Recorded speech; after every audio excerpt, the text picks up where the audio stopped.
Good morning বন্ধুরা, আশা করি তোমরা সবাই ভালো আছো। তো আজ হলো 15 আগস্ট। তো মেয়ে আর আমি রেডি হলাম, এখন যাব একটু ভুটান গেটের সামনে, কারণ ভুটান গেটে ওখানে ঝান্ডা উঠাবেন।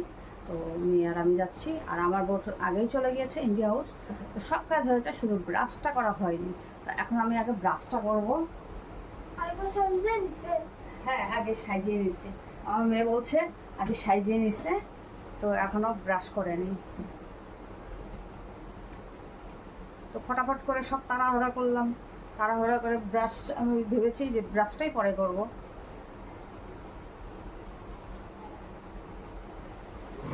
ওখানে ঝান্ডা লাগাবে।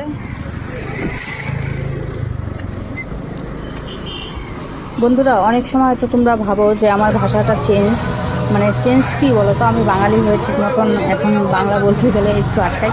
এখানে হলো 12 জাতীয় মানুষ, তো 12টাই ভাষা ইউজ হয়, তার জন্য মনে করো ঠিক মতন। আর বাংলাটা মনে করো একটু কমই চলে এখানে, বাঙালি কিন্তু একদমই কম। তো আমি এখন এসেছি এসএসবি ক্যাম্পে, আর আমার বর দেখছি ইন্ডিয়া হাউস থেকে এসে এখানেই বসে আছে।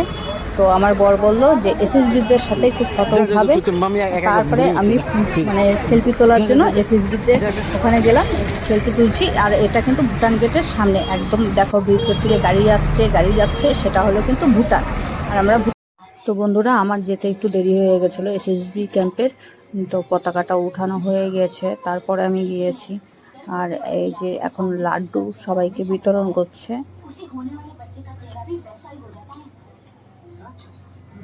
তো এখানে কিন্তু আমি প্রথম এসেছি, আর আমার বর কিন্তু বছরে এখানে 2বার আসে। এমনি তো রোজই। আজকের কিন্তু ওয়েদারটা ভালোই আছে, বৃষ্টি কিন্তু হয়নি সকাল থেকে, যেহেতু ডেইলি রোজই বৃষ্টি হয়, বৃষ্টিটা হয়নি।